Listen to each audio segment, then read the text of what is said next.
Welcome to Building Legendary Leaders, the podcast where leaders leave behind chaos and step into clarity. This is where real stories come alive with the struggles, breakthroughs, and lessons that shape the most effective executives today. Every episode delivers fresh insights you can apply to your own leadership journey. If you are ready to stop putting out fires and start leading with purpose, this is the place for you. Here is your host, Jim Saliba. Welcome to today's Building Legendary Leaders. Today's guest was an early pioneer in digital marketing long before it was called that, helped bringing blogging to business as a serious leadership and communication tool. He authored influential books, including realty blogging because it was originally for real estate. But then he went on and created the digital handshake, shaping how leaders think about content, trust, and connection. He spent decades watching technology reshape how people work and now focuses on often what gets missed, the human cost of change. Today, he's reshaping the future as the founder and leader of the AI Technostress Institute, where he helps organizations adopt AI in ways that protect people, culture, and long term effectiveness. Outside of work, he is a devoted grandfather who teaches piano to his granddaughters, a lifelong songwriter, and someone who thinks deeply about the creativity and balance. Please join me in welcoming Paul Chaney.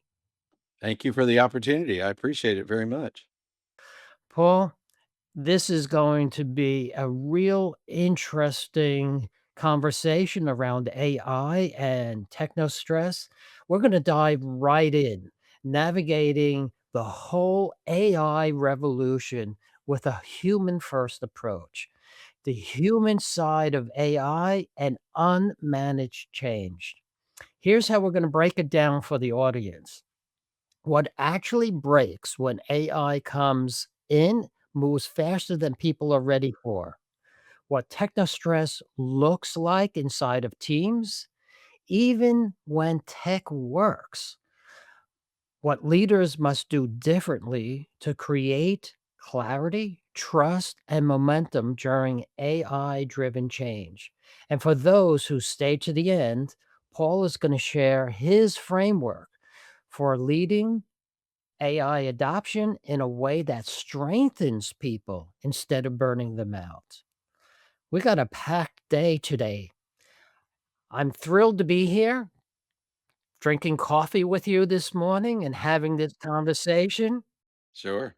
Right now, you barely can go 3 breaths without hearing about AI. It's everywhere. It exploded last year in 2025. Leaders are really feeling the pressure to move faster, shrink teams. AI is going to solve all their problems like a silver bullet. Um, where does that thinking fall apart? It falls apart because leaders, and it does fall to leadership. Now, I want to make that point very clear. This falls on the shoulders of leadership, but it falls apart when leaders treat AI adoption like a software upgrade instead of a human transition. You can't scale AI capably without at the same time scaling human capacity. So just keep that in mind. But it's not about efficiency equaling readiness. Organizations are pressured to roll out AI technology to keep competitively the competitive advantage. But at the same time, you have to be careful that you're bringing your people along with you instead of sending the message that we're going to incorporate AI with you or without you, and that leads only to fear, confusion, withdrawal, all kinds of uncertainty. And that's where the techno stress aspect of this thing comes in. I'm talking to many leaders, director levels and higher every day.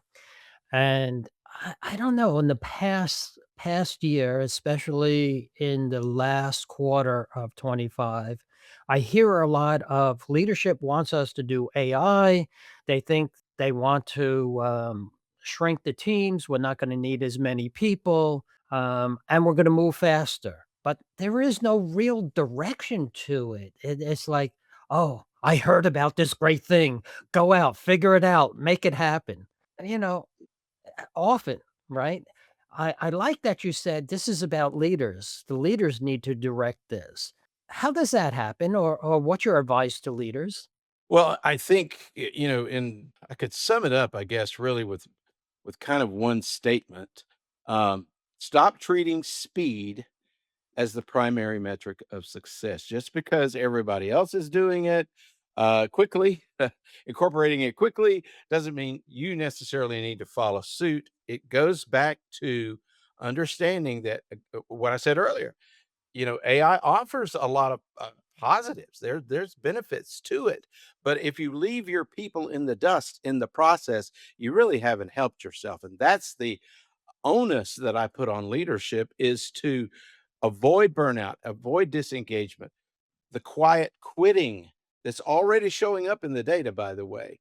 The leaders who win this era will be the ones who pair AI capacities with human capacities. Keep those in concert. And I think that is the real key to unlocking success in this whole new era that we've entered. So you said a couple of times that we have to bring it together, humans and AI. But before we go in how to do that, how can we recognize that things are breaking and we're not doing it right? Well, it is psychological safety is the first thing to break, and here's how you can know that. People stop asking questions, they stop admitting what they don't understand. The end result of that is learning shuts down. So I think as leaders roll out technology, they might misread silence as buy-in. Silence is not necessarily buy-in, it's self-protection. People are trying not to look, obsolete because they don't wanna lose their jobs, for one. And, here, maybe you've got an employee who's been doing this job for 10 years, and they've been doing it a certain way, and all of a sudden you dump this whole new thing on them. And again, leaders may be thinking, "Oh, it's a software upgrade." No, it's far from that. It is a paradigm shift of unparalleled proportions, that a new era that we're entering into, and you cannot just dump that on people without expecting some kind of adverse reaction, whether it's silence or whether it's I'm out of here or whatever it might be. So I think that's the case. It's not going to be a loud rebellion. It's going to be a quiet one. That reminded me, I'm working with a software organization last year, doing a big assessment of how we can move better and faster and so on. And they're bringing in AI tools for their users and so on. And they're talking about AI every day. Well, guess what? The developers, the programmers are concerned, is AI going to take my job? Because guess what? AI can write code. And that silence came out, just like you said, and it was taken in as buy-in. Yet, when I was talking to one of the chief architects in the organization, he was saying to me, yes, AI can write code, but it doesn't write great code. It really helps with what he called the blinking cursor, what I call the blank page. You can get it to do things, you can get it to give ideas, but if you look at the code that it gives, it's not great code. It's gonna be code that needs a lot of maintenance if you just drop it in. So you have to take, just like anything else AI gives, even me, what it gives me, I take a look at it. Critical thinking has to come in. How am I gonna take this? How am I gonna edit it? Does it move me 10 times faster than not having it? Oh, yeah. I mean, I get a lot more done because that blank page problem. Hmm. Yeah, I think what you're aiming at here is and this is again false to leadership, it's all about positioning. And you mentioned, programmers and IT people, folks like that. I do a lot of writing with folks in my day job of prescriptive writing. Is Working with people like that who are very intelligent. They've been doing this for years and years, and now AI is not new to them by any means. I mean, it was introduced to us in a conversational or generative format just a few years ago, but they've been working with it for years. But I think in that case particularly, but in every case, really, it's a matter of rethinking. It's a mindset shift, and that's what's important. It's You use the term architect. That's what these people have to become. They have to really see themselves not as just as coders, but architects. And that is the analogy I like to use all the time is uh, an orchestra. And you are playing some classical piece. Well, maybe you were the violinist, or maybe you were the flautist, or you were the timpani player or something. Well, you're not that anymore. You are either the composer or you're the conductor. It is a mindset shift, and if companies will be willing to make that, and they'll be willing to take the time to train their people, they can do this successfully. But everybody's got to be, look, it's also about culture. You just can't change culture on a whim. It doesn't turn on a dime. It takes time. And I think that may be as much of a factor as anything else. So patience is also necessary. So I'm going to move us along a little bit. You have the term technostress. Tell me more about that, what it looks like in a team day to day. Mhm, mhm. Well, there are 5 aspects of this, but let me just say this first. Technostress, or AI technostress, that term's been around a long time, technostress, but, I appended it with AI, or prepended it or whatever with AI. It's not a fear of technology, it's all about speed, okay? So, here are the 5 aspects or 5 core categories. One is called techno overload. That's the pace problem. It's pushing people faster, to work faster, to handle more. We think, well, it's going to save you all this time. But yeah, but here's what happens: we fill up that save time with other things. So people feel behind even when they're working harder. So techno overload. Techno invasion is the second one. And that's where you're encroaching upon boundaries like work life boundaries. The work never turns off. AI tools extend work into maybe evenings, weekends, into your head, when it shouldn't. Techno complexity. The person just doesn't feel competent anymore. These tools are foisted upon them. Maybe there's not training adequately. They're having to figure things out. That can lead to some disengagement. Techno uncertainty. That's a huge one. We're talking about, I don't know, am I still needed? Is my job gonna be here tomorrow, or is AI gonna take it over? One example is Klarna. The CEO or founder, whatever he was, decided we're gonna let AI handle all the, customer service stuff. Well, yeah, we see how that worked out. He had to bring a bunch of people back. It is a matter of allowing AI to do what it does well, matching it with humans and what they do well. So AI, excuse me, techno insecurity, and then finally techno uncertainty. There's new tools. There's constant updates. We got this pilot. Here's the policy changes coming. People are never just feeling settled. You know, there's always this kind of emotional or mental fatigue that goes along with this because, as you know, I'm sure, and our audience knows, your audience knows, there's tons of this stuff out there, and there's new tools all the time. So those are the 5 aspects of this techno stress that I talk about. Wow, I never thought of it that way, those 5 pieces. So, I know, I'm trying to think about them. Can you kind of prioritize them for me? What should I be looking for first if I were a leader and I wanna bring AI into my organization? Well, I think there are several steps that you need to be taking, and some of this is, very much on the front end.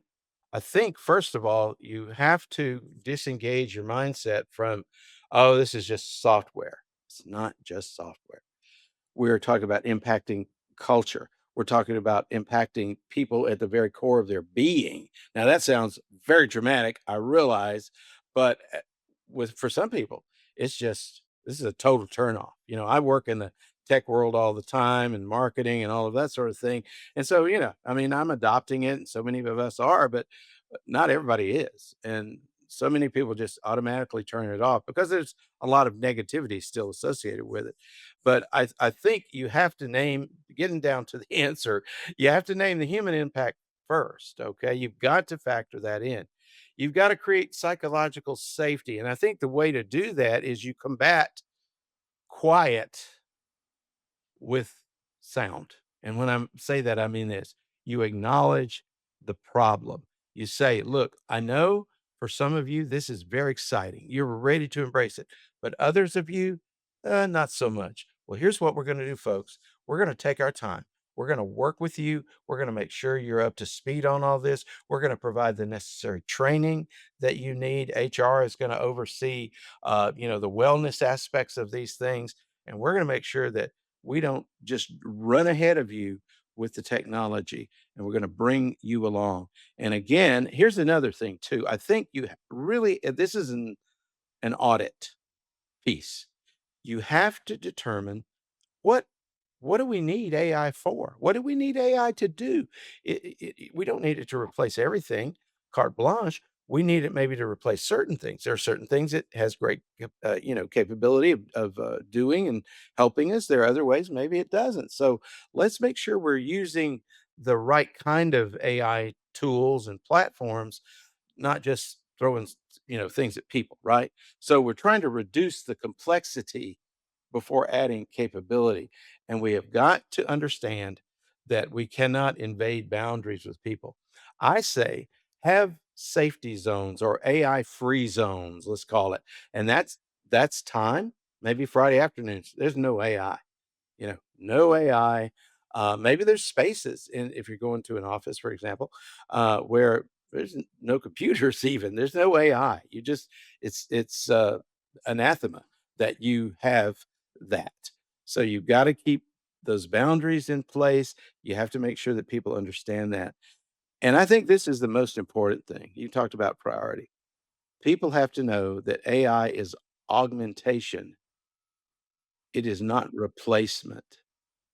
Now, is AI taking some people's jobs? Yes.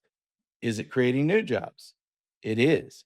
But I think where you can, and look, we understand this is business. You have margins, all of that, ROI, all of that stuff.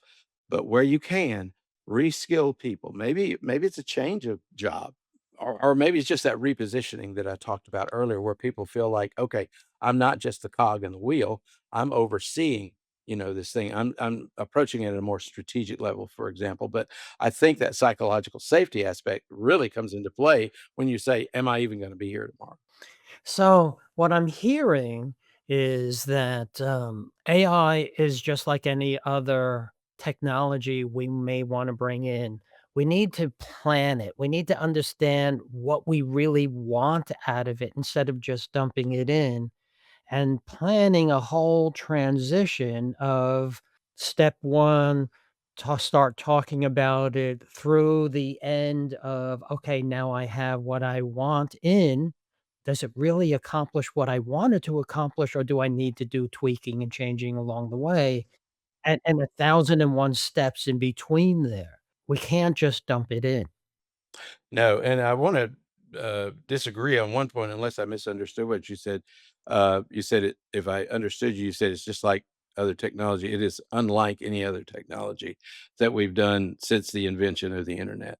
It is groundbreaking, earth shaking, something wholly new to us, where machines become human and they are becoming more human all the time. Now, you could say that that's sort of pie in the sky or maybe fantasy thinking, but it's not. How many people talk to Chat GPT if it's as if it's a person? I know I do. I I have conversations with Chat GPT, which is my go-to, by the way. I have a trifecta of tools I typically use, but Chat GPT is my friend, and we have all kinds of conversations about all kinds of topics. Well, You didn't have that with Microsoft Word. Yeah, you didn't have that with other forms of technology, CRM technology. You weren't talking to WordPress as if it was a human. We're talking about a whole new ball game here. Real quickly, I'll say this. The analogy I like to use is this is technology tools and stuff. That's sort of like Major League Baseball, right? You go to a game, it's fun, but it can be kind of boring at the same time, right? This is like going to the, Savannah Bananas ball game. It's a whole new way of looking at technology, and it can be a lot of fun. It can also be very stressful, and we've got to make sure that we do our best to manage that stress, and that's why I focus on the AI Technostress with this new project I've got going. I agree. This is a whole new ball game. When I said we have to, it's like any other technology. It was more like any other transition of how we have to bring things in, right? Uh, and the other thing is this, if you're familiar with Gartner, Gartner is a industry analyst, and they have what they call the Gartner hype curve, where a new technology comes out and everybody wants it and the curve is up and they think they're going to get great, great things out of it.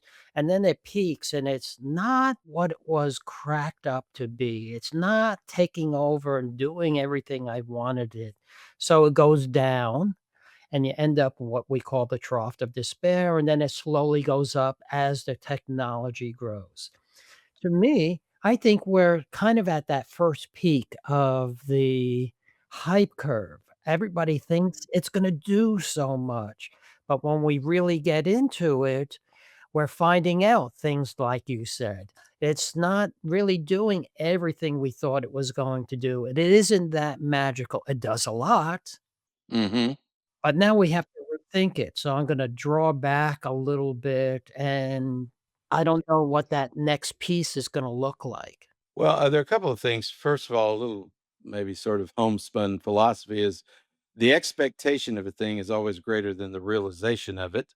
And that's true with AI as well. We have to have an honest assessment about its capabilities. But here's the other thing, its capabilities are improving all the time.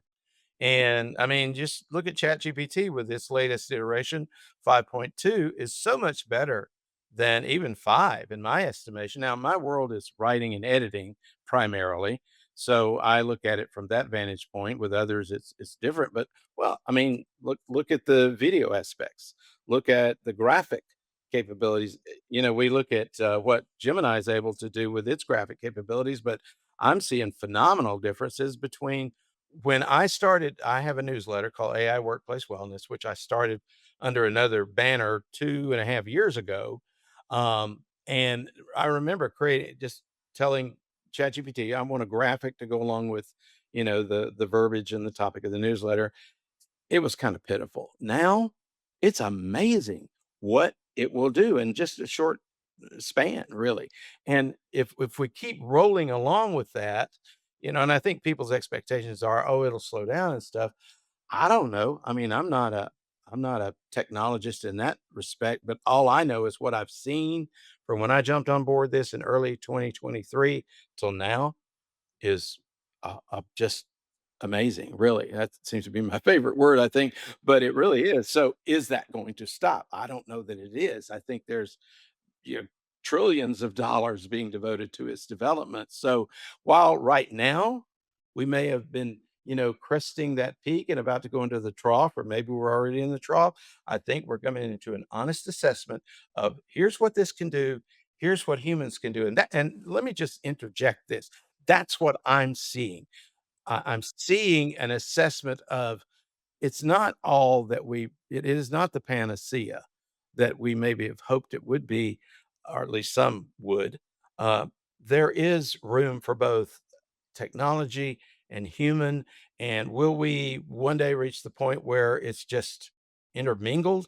I do believe there will be a time, maybe sooner than later, where AI will just be ubiquitous. It'll be everywhere. We won't even think about it. It's just there. And we're using it without even cognitively acknowledging that we're using it. Now, that may be far-fetched. I don't think it is. I don't think it is. We sort of are in some ways now. AI is not new. It was chaos theory, it was data modeling, it was neural networks. We had plenty of names along the way. And we see it in self assist driving cars, right? In Teslas. We see it, it is in many, many places. We just don't know it yet. Yeah, I mean, just the fact that Microsoft, for example, in its own version of all of this, how it tries to make it more practical and by integrating it into Microsoft Office, for example, but Google's doing the same thing, with its work place tools like Gmail and everything. It's always there's greater integration going on right now, and that to me is a good thing because it does help.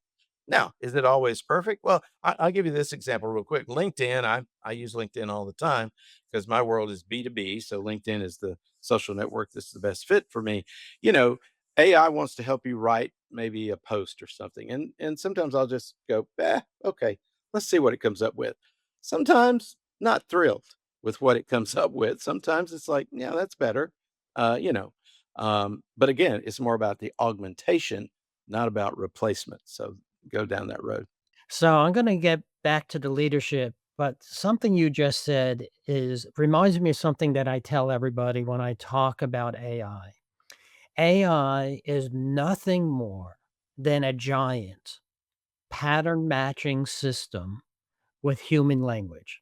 And if you ask it, it will try to find a pattern that matches what you asked for and then give you that information in a human form, in a human language. If it's a pattern that it doesn't recognize, it will recognize something and give you something. So you always have to track and look at, and that critical thinking has to come in. What did it actually give me? Is this correct? Is this right? What am I going to use from it? And that gets us back to how leaders should be bringing this into their organizations and not haphazardly. Right, exactly. I mean, when you pull back the veil, what you've just described is what AI is, but for most of us, or for many of us, I'll say many of us, it does feel like the great and powerful Oz. It's quite a powerful tool in terms of pattern matching. It does a heck of a job. When you particularly when you put it in sort of deep think mode or what it calls deep think mode, and they all have that, of course, now, at least the major ones do. It does feel like it's thinking, and it says thinking. Now, we know it's not thinking like we're thinking, but it does sort of feel like it is. And that's the thing. I think maybe I'm more impressed with how it makes me feel than exactly what it does, but I'm pretty darn impressed with what it does too. Now, don't take that as me just being an AI Kool-Aid drinker, because I do want to, measure these things adequately or accurately. And it does go back to like what you said. Leadership has to make sure that we use the right technology at the right time with the right people, the teams, departments, whatever the case may be, and not just rush in. Um, you know, uh, what's the old saying? Fools rush in, right? Not do that, but do it at a speed that our people can handle it, understanding that we're probably changing our culture, the organizational culture at the same time. And that requires to me a lot of nuance. And I think if it falls to any one department, probably human resources is the one that's going to catch the mother load of this. But I think it really does begin with top level leadership and move on down. So if we have that top level leadership listening to this, and they're recognizing some of the damage in their organization because they jumped in too fast. What's one small thing that they could do even next week to help this? hmm If they've gone too fast, I think they simply have to give themselves a mulligan. Uh, to use a golf term, I guess you could say like, "Oops, we didn't do this right." And I think it comes down to saying, to the organization, to the staff, "Look, we understand we rushed into this or we didn't implement this in a way that was in your best interest. And so we're going to step back and rethink this and remodel this and we're going to take a more not cautious approach. We're going to take a more measured approach. We're going to take a more thoughtful approach. We're going to incorporate training. We're going to make sure that we use the tools that are necessary to use, not just anything and everything. You're going to have a voice in that conversation. I think, you got to give people buy-in, right? Or the opportunity for buy-in, and that means give them a voice. We're going to lay down policies that you can be a part of or representatives of your division, your group, team, whatever, can be part of. And, we're going to do this together, but we do need to understand, and I think this is the role of leadership as well. We have to move forward. There can be no going back to the way that we've done it. And you could say the seven last words are we've never done it that way before, but we've got to do it. So bear with us, know that we're trying to do it the right way, and we're going to bring in whoever we need to bring in to help us, and we're going to get it right. And I think that's wisdom as much as it is any kind of just plain spoken sort of common sense, which co- common sense is also wisdom, right? I like that you said that we're gonna take a mulligan. We tried it, it didn't work our way. When I work with leaders, I talk about experimenting and set everything up as an experiment. We think we're gonna get this if we do that, just like a hypothesis, and what are we gonna do in the experiment and how long we're gonna do it, and say, "Yep, it worked," or "It didn't work," and then move on from there, and allows us that human piece to say, "Yes, we're gonna try this. If it doesn't work, we get to go back, or we get to try something else, and it's not a failure, it is what we call learning, right? Just putting some method to it. Uh, so, y I think there is no problem in going back and saying, "Uh, it didn't work out the way we thought it was going to. Oops, let's try something else." Yeah, and I mean, this is a developing thing. It's still, I won't say it's the Wild West. I mean, you think about the early days of the internet, or other sort of transformative, if you want to use that term, technology, like blogging. I mean, I'm an old school blogger. When we introduced that, it was certainly quite a bit of a paradigm shift. Now we're in social media. Now we're giving people a voice that maybe they didn't have before. So I think it is, you got to move forward, but do it in a way that brings your people along. It is matching AI technology and capability with human capability.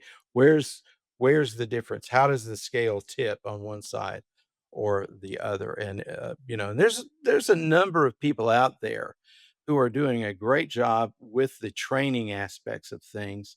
That is not where really my purview falls. I'm focused on this whole, hey, don't run off and leave your people behind because you cause them a lot of stress. How can we do this in a way that doesn't cause that? But as far as training on tools and things, there's people who have a great deal of expertise in doing that. Probably some in house, depending on the organization, but certainly outsource people who can and be of great help to you in that regard. This has been a really great conversation. I'm gonna turn the gears a little bit and come at a different angle. Let's get to know you a little bit. Tell us about where you grew up. And as I said to you earlier that people didn't hear, I'm gonna challenge you. Go way back as far as you can. Tell us about you. I grew up in a rural part of Mississippi, which means most of Mississippi. I'm a Mississippian by birth. I have lived and worked in other places in my life, but I grew up in an environment that where human values were uppermost. The way you treat people was very important, how you sort of looked at life. Now, yes, when you think about the South and going back into earlier years, yes, that's a whole nother thing. But the way my family grew up, the way I was treated was you treat people the right way, you do the right thing because it's the right thing. And that's how I grew up, and so those kind of values have been very much a part of not only my personal life, but my career as well. Now, as it applies to what I've done for the past, I don't know, 26 years or so, maybe longer now, that's still very much the ethic by which I work. It is that foundational thing that I want to help humankind in what I do. If I didn't provide value to you, maybe it was in a monetary sense, maybe it was in some other way, but knowledge, capabilities, whatever, um, then, you know, what did I do that was of value to you? Did I just help move the needle on the ROI? Well, that's value too. But for me, it's always been about the person, about people. And I think this latest kind of iteration of that with the Technostress Institute certainly is um, maybe where that's kind of come home to roost in a sense, you know, it is putting people first. Now, let me just say this too. I'm a bit of a geek. Um, I remember when social media kind of rolled out, I claimed a moniker called the social media handyman because I like tools and I like AI tools, but I had to come to a place where I said, look, you know, it's not about all about the tools. It's not all about the technology, as cool as all that is. It is about the human and how can we create value for them. So that's really where it all goes back to. Now, yes, I went to college. I have a master's degree, all of that, and in education, actually, and religious education, if you want to know the truth. And so, you know, obviously, human value, human worth is very much a part of my, you know, makeup, as it were. So, can you tell me a story in your childhood, maybe something from your parents or that really anchored that value when you really saw that value in you for the first time? I think one of the stories that comes to mind is I was, and then let me just put in this caveat. My dad was a long haul trucker. He had his own trucking company for many years. My mother, I come from a small business background, by the way. My mother ran her own accounting and tax service for many, many years. So they were both sort of, you know, we'd call them entrepreneurs today. I don't know, we call them small business people back in those days, but they always had their hands in different pies.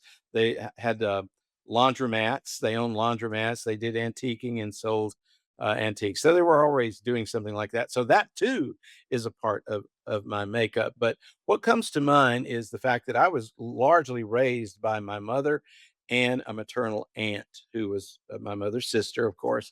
And it was their values that many of those, which were religious values, that they instilled in me. You know, first place that I ever went as a baby, we were taken to church. You know, we were raised in that environment, and that really modeled for me what my life should be like. And I think about my aunt. She was older than my mom was the baby of the family. My aunt was older, but she always instilled in me, you know, Paul, you shouldn't be doing this, or you should be doing that. You know, so the little bit of shoulds and oughts, and you know, I'm sure if, my aunt were still alive, she probably would still be saying some of those things, and or she might be saying, "Now, Paul, I can't believe you did that," you know, something like that. But that was what comes to mind, and coming to Sunday dinner at my aunt's house, all the home cooked stuff you might imagine, good old Southern cooking and everything, you know, lots of fried, lots of fats and stuff, but, and pies, of course, you know, just sitting around that table, having the prayer before the saying grace before the meal, all of that is still very much a part of who I am. That is great to hear how that value has brought you to what you do today. This was a great conversation. I'm thinking people are going to really want to reach out to you and get some information beyond this and your Technostress Institute. Can you give us your contact information? Yeah, you could go for as far as the institute is concerned, you could go to aitechnostress.com or aitechnostressinstitute.com. You could also Google it, and it should be showing up. I am active on LinkedIn. You can find me under my name, Paul Chaney. That's Chaney. Those are two places you could certainly contact me. My day job, I call it my day job, it's what pays the bills, is a B2B writing and editing agency called that I incorporate AI into all the time. In fact, I've repositioned myself to be very AI integrated in my work. That's called prescriptivewriting.com. And I don't write prescriptions, but the way I write is very prescriptive because it's B2B, you know, it's the how to's and all of that kind of thing. So, yeah, those are ways you can get in touch with me. I also let me throw in one other. I also publish a newsletter called AI Workplace Wellness, and that's a weekly newsletter. It's been going on for over 2 years now. It was started out with a different brand, a different label, but it transitioned into this. And you can go to aiworkplacewellness.com and you can get there. The uh, last edition came out yesterday. And so, yeah, those are ways you can get in contact with me. Thank you very much, Paul, for taking the time and chatting with us today. This was an amazing conversation. AI is not going to slow down. I agree with you there. And it's just going to speed up and be in many different things. We see a lot of agents, AI agents today, but I think it's going to be significantly more integrated into things. And you're right. We're not even going to know that it's there. Exactly. Exactly. Yeah. Thank you very much. I appreciate your time. Anytime you want to come back, let me know. I'd love to have more conversation with you. Right. Happen to. Yeah. That ends today. Building legendary leaders. Have a great day. Building Legendary Leaders podcast requires more than a conversation. It takes action, research, and collective wisdom. If today's episode resonated with you, we'd love to hear your insights. Join the conversation and help us shape the future together. We'll be back with more stories, strategies, and real-world solutions that are making a difference for everyone. In the meantime, be sure to subscribe, rate, write a review, and share it with someone you think would benefit from it too. Thanks for listening, and see you on the next episode.